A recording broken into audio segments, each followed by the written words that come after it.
नमस्ते, आप देख रहे हैं एमडी न्यूज। एमडी न्यूज के मेरदर्शन बुलेटिन में आप सभी का स्वागत है। आज के बुलेटिन के साथ मैं हूं निशा।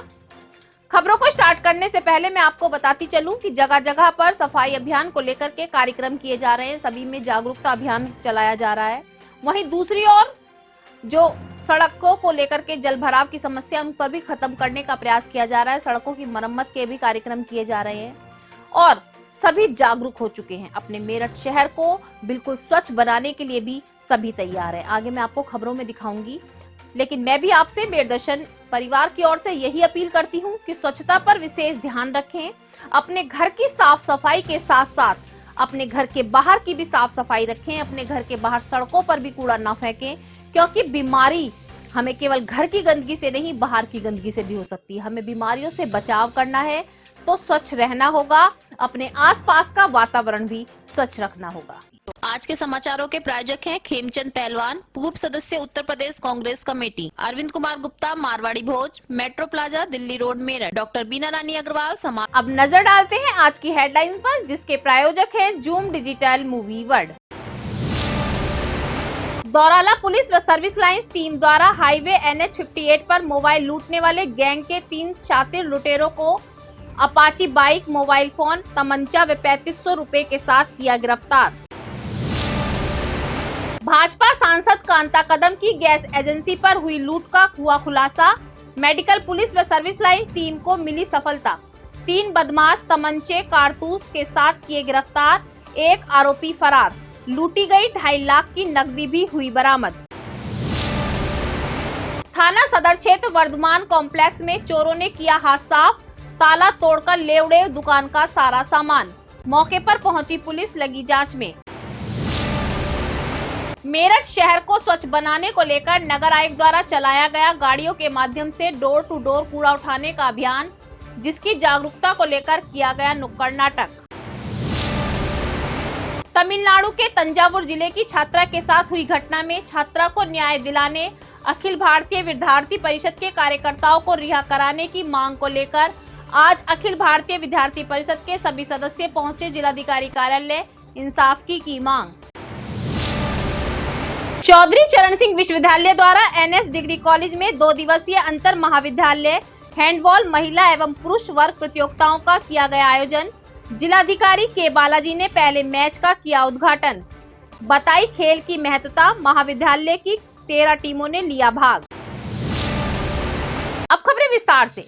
जैसा कि अभी मैंने आपको बताया कि मेरठ शहर की स्वच्छता को लेकर के नगर आयुक्त द्वारा एक अभियान चलाया गया, जो भी मैंने कुछ दिन पहले आपको बताया था कि 15 फरवरी से 25 वार्डों के लिए नगर निगम द्वारा गाड़ियां लगाई जा रही हैं। एक कंपनी को पूरा जो है कार्यक्रम सौंप दिया गया है, पूरा कार्य सौंप दिया गया है।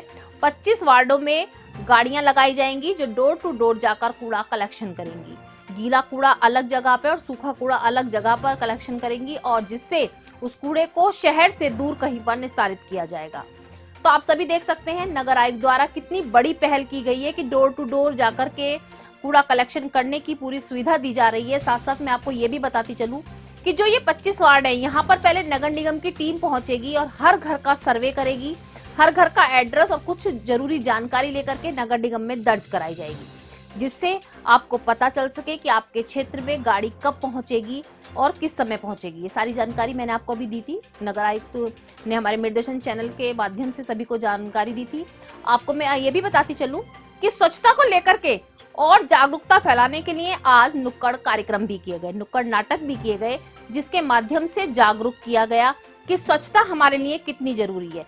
और साथ साथ वो सफाई कर्मचारी जो हमारी गंदगी को, हमारे घरों की गंदगी को लेकर के जाते हैं, वो कितने बड़े सफाई नायक हैं। आप देख सकते हो कि थोड़ी सी भी गंदगी से हम लोग कितने परेशान हो जाते हैं, लेकिन वो लोग हर घर की गंदगी को ले जाने का कार्य करते हैं। तो उनको सम्मान दें और उनके साथ अपने घर, अपने शहर को स्वच्छ रखने में योगदान दें।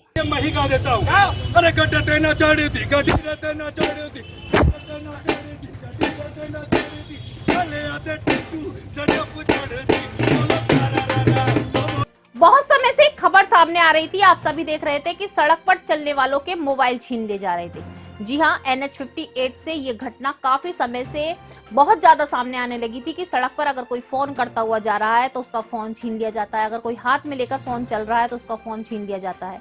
बहुत सारी घटनाएं जब सामने आने लगी तो पुलिस द्वारा सतर्कता बरती गई और एक अभियान चलाया गया कि इस गैंग को पकड़ने की पूर्ण रूप से तैयारी की गई। तो दौराला पुलिस और सर्विस लाइंस पुलिस द्वारा संयुक्त रूप से आज मैं आपको बताती चलूं कि जो NH 58 पर गिरोह मोबाइल चोरी करता था, मोबाइल दबोचता था, उस गिरोह के 3 आरोपियों को गिरफ्तार किया गया। 3 आरोपी दौराला पुलिस के पास हैं और 2 आरोपी परतापुर पुलिस के पास भी हैं।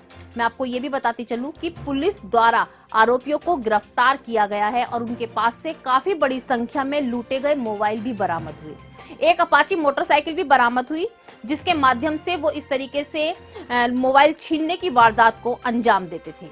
तो जहां चोर बदमाशों के हौसले बुलंद हो रहे हैं और अपने इन कारनामों से वो बाज नहीं आ रहे हैं, तो वहीं पर पुलिस प्रशासन भी पूरी तरीके से अलर्ट हो चुका है और चोर बदमाशों को ढूंढ ढूंढ कर गिरफ्तार कर रहा है।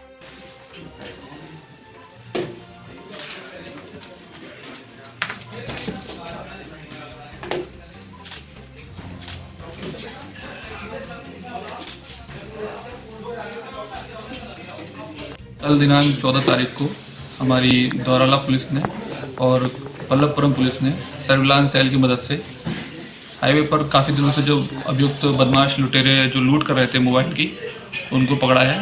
पल्लवपुरम पुलिस ने 2 अभियुक्तों को पकड़ा है, इनसे 3 मोबाइल हम लोगों ने बरामद किए हैं और 1 तमंचा और नकदी कुछ बरामद करी है। और दौराला पुलिस ने कल ही जो है 3 अभियुक्तों को पकड़ा है, जिनसे 6 मोबाइल हम लोगों ने बरामद किए हैं, 1 तमंचा, कुछ नकदी और जिससे ये लोग मोटरसाइकिल से ये लोग लूट को घटना को जो है अंजाम देते थे, वो भी हमने इसमें बरामद करी है। जैसा कि मैं आपको समय समय पर बता रही हूँ कि चोर बदमाशों के हौसले बुलंद हो रहे हैं। अपनी वारदात को जब वो अंजाम देते हैं तो उनके अंदर डर खौफ बिल्कुल भी नहीं रहता। जी हाँ, आज भी मैं आपको बताती चलूं, कुछ दिन पहले मैंने आपको एक खबर दिखाई थी कि मेडिकल थाना क्षेत्र में सांसद कांता कदम की गैस एजेंसी है जिस पर हथियारबंद बदमाशों ने हमला बोल दिया। हमला बोलने के साथ साथ रखी हुई 2.5 लाख की नकदी लेकर फरार हो गए। लेकिन पुलिस प्रशासन और सर्विस लाइन टीम, जी हां, मेडिकल थाना पुलिस और सर्विस लाइन टीम ने संयुक्त रूप से कार्रवाई करते हुए, संयुक्त रूप से एक सर्चिंग ऑपरेशन चलाते हुए आरोपियों को गिरफ्तार कर लिया। आरोपी गिरफ्तार हुए, उनके पास से 2.5 लाख की जो नकदी चुराई गई थी वो बरामद हुई है। तो आप देख रहे हैं जहां चोर और बदमाश अपनी वारदातों को अंजाम दे रहे हैं, तो वहीं पर पुलिस टीम भी पूरे अलर्ट होते हुए, पूरी सतर्कता दिखाते हुए बदमाशों को धर दबोच रही है।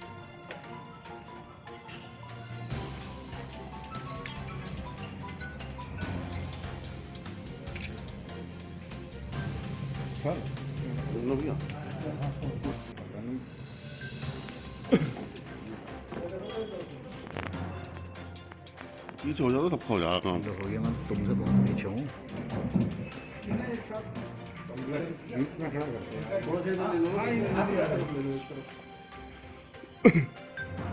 इन्हें जल्दी आओ भैया। देखिए, ये 8 फरवरी की शाम की बात है। कुछ बदमाशों ने थाना मेडिकल क्षेत्र में एक गैस एजेंसी से पैसों की लूट करी थी। गैस एजेंसी का कर्मचारी बैंक पे पैसे जमा कराने के लिए जा रहा था। उसकी स्कूटी रोक करके उसको आतंकित करके इन्होंने जो है पैसे का बैग छीन लिया था। इसमें पुलिस जो है काफ़ी गहराई से लगी हुई थी, क्योंकि उस दिन सारा फोर्स रवाना होना था, ब्रीफिंग होनी थी, फोर्स की भी कमी थी। उसी का फ़ायदा उठा के ये इन लोगों ने कार्रवाई करी थी। लेकिन हमारी सर्विलांस की टीम ने, ख़ास तौर से सर्विलांस का इसमें योगदान है, और थाना मेडिकल की पुलिस ने, इन दोनों ने मिलकर के 5 दिन के भीतर ही इस घटना को वर्कआउट कर दिया है। 2,51,000 रुपये इसमें बरामद हुए हैं। 2 तमंचे, 1 मोटरसाइकिल और 3 अभियुक्त गिरफ्तार है। जो चौथा अभियुक्त इस घटना में शामिल था उसके बारे में भी जानकारी हो गई है, उसको भी पकड़ने के लिए हमारी टीम्स गई हुई हैं। घटना में ज़ाहिरा तौर पर 2 व्यक्ति ने बैग छीना तो 2 ही व्यक्ति दिखाई पड़ रहे थे, लेकिन बाद में जब सीसीटीवी की पड़ताल करी गई और बाकी और सारी जो है साक्ष्यों का संकलन किया गया तो जानकारी हुई कि इस एजेंसी पे ही कुछ वर्ष पूर्व काम करने वाले विशाल नाम के व्यक्ति को जानकारी थी। उसी ने मुखबिरी करा के ये घटना कारित करी है और घटना के समय मौजूद भी था। तो ये 3 लोग घटना में शामिल जो थे वो इस समय गिरफ्तार हो चुके हैं। चौथे की गिरफ्तारी किसी भी क्षण हो सकती है। वहीं दूसरी ओर मैं आपको बताती चलूं कि थाना सदर क्षेत्र में वर्धमान कॉम्प्लेक्स में चोरों ने हाथ साफ कर दिया। जी हां, ताला तोड़कर दुकान के अंदर घुसे और दुकान का सारा सामान ले उड़े। साथ साथ सबसे बड़ी बात बताऊं कि इन्वर्टर और बैटरा भी ले गए। बैटरा काफी भारी होता है, ये आप सभी जानते हैं, तो बैटरे का पूरा तेजाब दुकान में ही बिखेर कर दुकान में बैटरे को खाली करके खाली बैटरा ले गए। जब सुबह दुकान मालिक ने अपना शटर खोला तो पूरी दुकान में तेजाब बिखरा हुआ था। तो आप देख सकते हैं कि चोरों की जो मानसिकता है वो कितनी बिगड़ चुकी है कि बैटरी का तेजाब दुकान में बिखर कर और उस बैटरी को भी ले उड़े। दुकान का सारा सामान, काफी नुकसान हुआ है, काफी लाखों की चोरी बताई जा रही है, लाखों का जो नुकसान है वो बताया जा रहा है। मौके पर सूचना पाकर पुलिस भी पहुंची, पुलिस जांच में लगी हुई है। बैटरी का पानी ये तेजाब है। पीछा जरा निकाल के बैटरी तब ले गए। बैटरी मोटर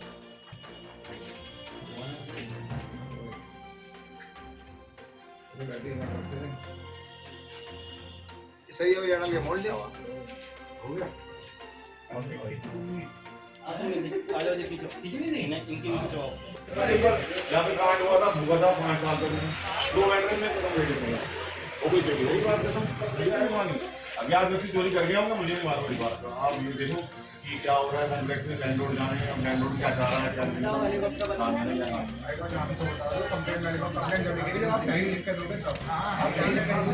मुझे रोज से परेशान कर, मेरे को टाइम नहीं है। हम परेशानी हो चुके भाई साहब, कॉम्प्लेक्स में खड़े हो गए, मैं भुगत रहा हूँ। चौकीदार मर गया था और इसमें भी यही हुआ था, कंप्लेंट लिखवा के 5 साल तक बैठे जाएंगे। हम तो घर में बैठे पीछे से होगा, हमको जाना भाई। ये हमारे यहाँ जो आबूलन व्यापार संघ के अंदर जो वर्धमान कॉम्प्लेक्स है, इसमें बीती रात पीछे से कुछ लोग आए और वो ताले तोड़कर एक गोदाम में से 2 बैटरी और एक इन्वर्टर चोरी करके ले गए हैं और कुछ गोदामों के भी ताले तोड़े हैं, खंगालने की कोशिश की है। अब सामान क्या गया उसके बारे में अभी जानकारी करके ही पता चलेगा। यहाँ तो पहले चौकीदार की भी हत्या की गई थी, वो 5 साल पहले हुई थी हत्या, उसमें मुलजिम जेल भी गए थे और उसके बाद 2 महीने पहले भी एक बार ताले तोड़ के एक दुकान में चोरी हुई हमारे यहाँ और अभी वो मुकदमा पेंडिंग है। लगभग कितने का माल गया वो, कितना नुकसान? आज 2 बैटरी और इन्वर्टर तो 20,000-25,000 का सामान तो यही है और इसके अलावा और क्या सामान गया वो दुकानदार अभी दुकानें खोल रहे हैं तो पता चलेगा। हर माता पिता का सपना होता है कि अपने बच्चों को अच्छी पढ़ाई के लिए दूर भेजें। हॉस्टल में भी बच्चे रहते हैं और रहते ही हैं, काफी अच्छी बात है। अच्छी एजुकेशन के लिए बच्चों को घर से दूर रहना पड़ता है, हॉस्टल में रहना पड़ता है, लेकिन हॉस्टल्स में हम चाहते हैं कि परिवार जैसा माहौल मिले और सभी माता पिता जो होते हैं वो ये सोचकर संतुष्ट होते हैं कि हॉस्टल में उनका बच्चा सुरक्षित है। और सच्चाई भी यही है कि जब हम हॉस्टल में अपने बच्चे को छोड़ कर आते हैं तो यही सोच कर आते हैं कि वो एक परिवार में रह रहा है, घर में रह रहा है, उसको किसी भी चीज की कोई परेशानी नहीं होगी। लेकिन आप सभी जानते हैं तमिलनाडु की जो घटना हुई है उसने सभी के हृदय को झंझोड़ दिया है। मैं आपको थोड़ी सी घटना दोबारा से बताती चलूं। तमिलनाडु के तंजूर जिले में एक 12वीं क्लास में पढ़ने वाली छात्रा ने आत्महत्या कर ली। आत्महत्या का कारण था कि हॉस्टल की जो वार्डन थी वो उसे धर्म परिवर्तन करने के लिए कह रही थी। जो छात्रा मंजूर नहीं कर रही थी, जिसका विरोध कर रही थी, तो उसको पूरे हॉस्टल की सफाई करने के लिए कहा जाता था। छात्रा काफी निराश हो चुकी थी, उसने कहा, और निराशा के कारण उसने ये कदम उठाया। 9 जनवरी को छात्रा ने परेशान होकर, जब उससे हॉस्टल की सफाई के लिए कहा गया तो काफी दुखी होकर उसने जहर खा लिया।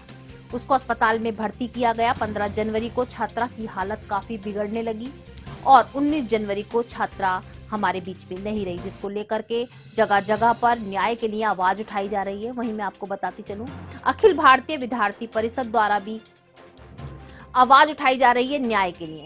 लेकिन अखिल भारतीय विद्यार्थी परिषद की जो राष्ट्रीय सचिव थी, उन्होंने आवाज उठाई तो उनको हिरासत में ले लिया गया। यहाँ तक कि जो वार्डन थी उसको हिरासत में लिया गया, लेकिन सत्ता के जोर पर उनको छोड़ दिया गया, जिसके विरोध में आज पूरे देश भर में अखिल भारतीय विद्यार्थी परिषद के सभी सदस्यों ने न्याय की आवाज उठाई और जिनको गिरफ्तार किया हुआ है उनकी रिहाई की मांग की। आज मेरठ में भी जिलाधिकारी कार्यालय पर सभी सदस्य पहुंचे और उन्होंने साफ साफ कहा कि जो छात्रा अब हमारे बीच में नहीं है उसको इंसाफ दिया जाए और उसके जो आरोपी थे उनके खिलाफ सख्त से सख्त कार्रवाई की जाए।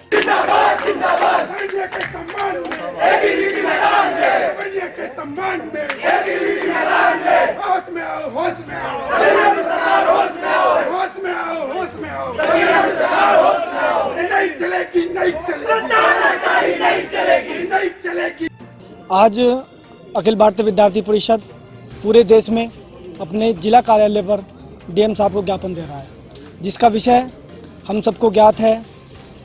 अपनी बहन लावण्या, जिसने कीटनाशक दवाई खाकर अपने प्राण त्याग दिए, हमें सबको बीच में छोड़कर चली गई। ये बेहद ही शर्मनाक विषय है कि शिक्षा के मंदिर में धर्म परिवर्तन करने के लिए ईसाई मशीनरी द्वारा उनका उत्पीड़न किया गया। उनकी मृत्यु के पश्चात अखिल भारतीय विद्यार्थी परिषद ने उनके न्याय की मांग उठाई।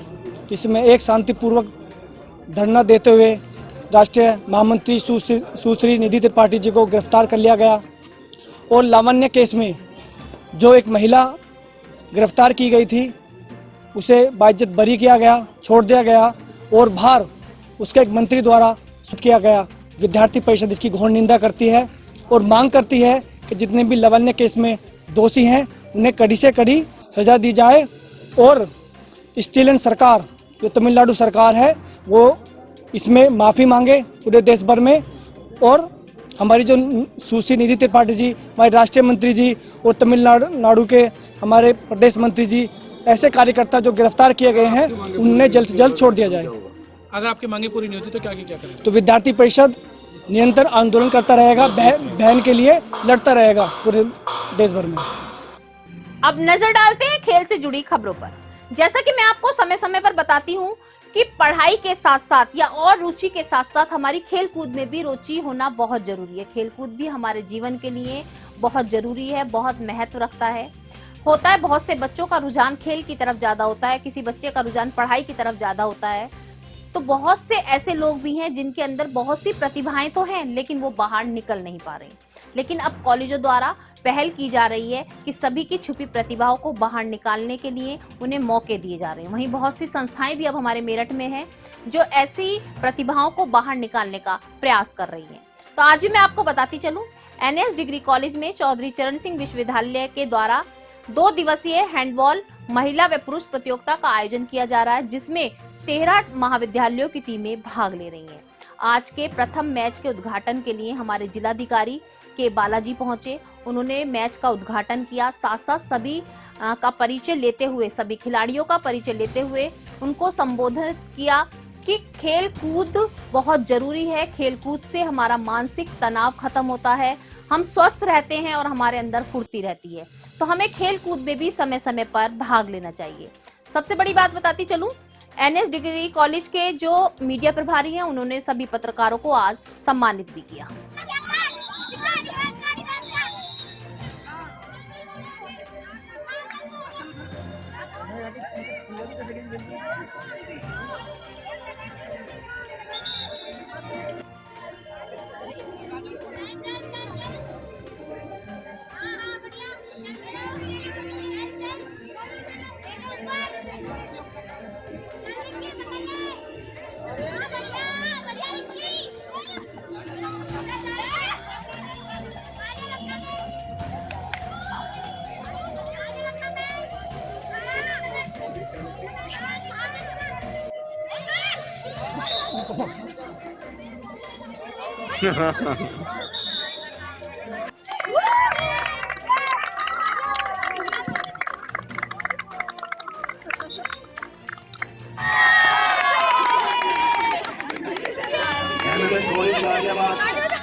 पहली बार हमें चौधरी चरण सिंह विश्वविद्यालय के द्वारा अंतर महाविद्यालय हैंडबॉल प्रतियोगिता का आयोजन करने के लिए जिम्मेदारी सौंपी गई है और एनएस डिग्री कॉलेज ने इस जिम्मेदारी को एक चैलेंज के रूप में लेते हुए हमने जितना भी बेहतर ढंग से हो सकता था इस प्रतियोगिता को आयोजित करने का काम किया है। इसके माध्यम से हैंडबॉल की महिला और पुरुष दोनों टीमें विभिन्न महाविद्यालयों से आई हुई हैं और इनका जो है हमें जो टैलेंट है वो इस मैदान पर देखने को मिला है। कितनी टीमें आई हैं? लगभग 12 टीमें दोनों महिला और पुरुष की एंट्री हो रही है और इनमें जो है अभी सेंट जोसेफ कॉलेज सरधना और गौरी शंकर महाविद्यालय बुलंदशहर की महिला टीमों के बीच में जो है पहला मैच भी, जिसका उद्घाटन माननीय जिलाधिकारी के बालाजी ने किया था, वो शुरू हो चुका है।